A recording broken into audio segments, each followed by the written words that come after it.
Shalom, damai sejahtera dari Allah Bapa bagi kita semua. Beberapa dari antara kita pasti ada yang tahu lagu El Shaddai. Saudara, ketika kita menyanyikan lagu ini, adakah kita menyadari dan mengakui kemahakuasaan Allah dalam hidup kita? Di dalam Kejadian pasal 17, kita akan diajarkan bagaimana sikap hidup yang benar ketika kita menyadari dan mengakui kemahakuasaan Allah dalam hidup kita.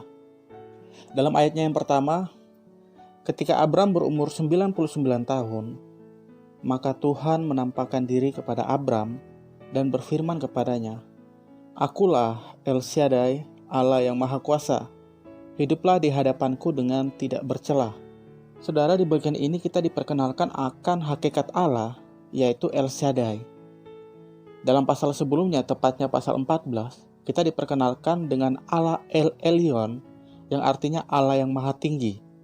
Ingat, ini merupakan sebagian dari beberapa bagian penting dalam iman Kristen, bahwa hakikatnya Allah adalah yang Maha Tinggi dan yang Maha Kuasa. Apabila kita melihat dalam pasal 17, ada banyak kondisi ketidakmungkinan yang ditunjukkan dari sisi manusia, yaitu usia Abraham yang telah 99 tahun, dan usia Sarai 90 tahun. Lalu waktu yang dijanjikan telah berjalan sangat lama, kurang lebih 24 tahun, jika dihitung sejak Abram keluar dari Haran. Ketiga faktor di atas merupakan keterbatasan dari sisi manusia, sehingga menjadikan janji Allah itu tampaknya tidak mungkin. Tetapi firman Tuhan menyatakan dengan jelas bahwa Allah yang berjanji adalah Allah yang Maha Tinggi, El Elyon, dan Allah yang Maha Kuasa, El Shaddai. Yang artinya janji Allah pasti akan terjadi, akan digenapi, akan terlaksana bagi Abram dan bagi keturunannya. Kenapa bisa? Bukankah jelas ditunjukkan bahwa ada keterbatasan manusia? Ya, benar, manusia terbatas, tetapi Allah tidak terbatas. Kita punya Allah yang Maha Kuasa, Allah yang Maha Tinggi. Jadi janji Allah pasti terjadi.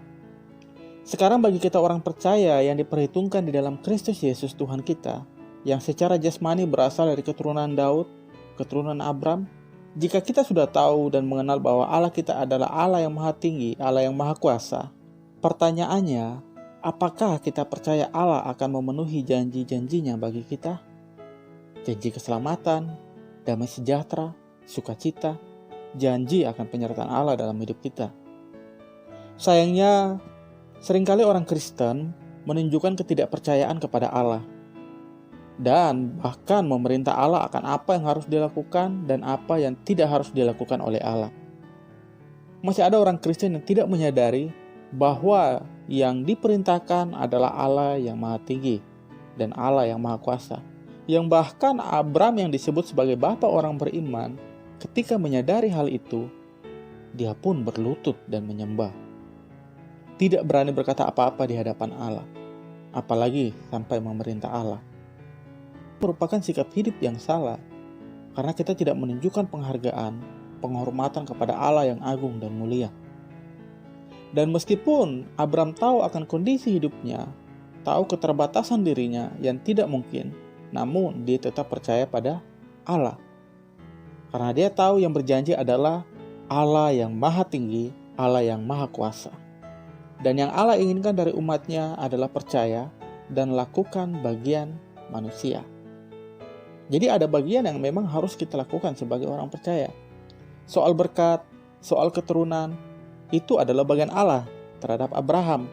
Begitupun terhadap kita. Janji Allah yang tidak bisa diintervensi oleh ciptaannya, janji Allah yang pasti akan dikerjakan, akan digenapi oleh Allah sendiri. Pertanyaan berikutnya bagi kita, kalau Allah sudah dan akan melakukan bagiannya bagi kita, adakah kita melakukan bagian kita di hadapan Allah? Seperti yang difirmankan dalam ayatnya yang pertama, ketika Abram berumur 99 tahun, maka Tuhan menampakkan diri kepada Abram dan berfirman kepadanya, "Akulah Allah yang Maha Kuasa, hiduplah di hadapanku dengan tidak bercela." Dari pihak Allah, pernyataan Allah bahwa Dia adalah Allah El Shaddai, Allah yang Maha Kuasa, merupakan jaminan akan kepastian janjinya. Jangan diragukan lagi. dan jangan mengintervensi Allah yang maha tinggi. Kita cukup lakukan bagian kita sebagai umat Allah. Sadari siapa kita dan apa bagian yang harus kita kerjakan. Kita sebagai orang-orang yang telah dimerdekakan di dalam Kristus. Kita ini adalah buatan Allah yang diciptakan untuk melakukan perbuatan-perbuatan baik. Ini tanggung jawab kita. Nyatakan perbuatan baik itu dalam kehidupan kita. Bagian Allah, biarkan Allah yang bekerja. Kita tidak memiliki hak untuk mengatur Allah. Karena kita ini ciptaannya, dan sebagai ciptaannya, kita harus sadari bagian kita, yaitu melakukan perbuatan-perbuatan baik, menunjukkan buah-buah yang baik, dan biarkan Allah yang menyediakan yang terbaik bagi kita. Upah bagi kita itu merupakan bagian Allah yang oleh kehendak Allah Bapa sendiri yang akan menganugerahkannya bagi kita. Saudara, kesadaran kita akan siapa Allah yang disembah akan membawa kita pada sikap hidup yang benar di hadapan Allah. Tuhan memberkati kita semua. Amin.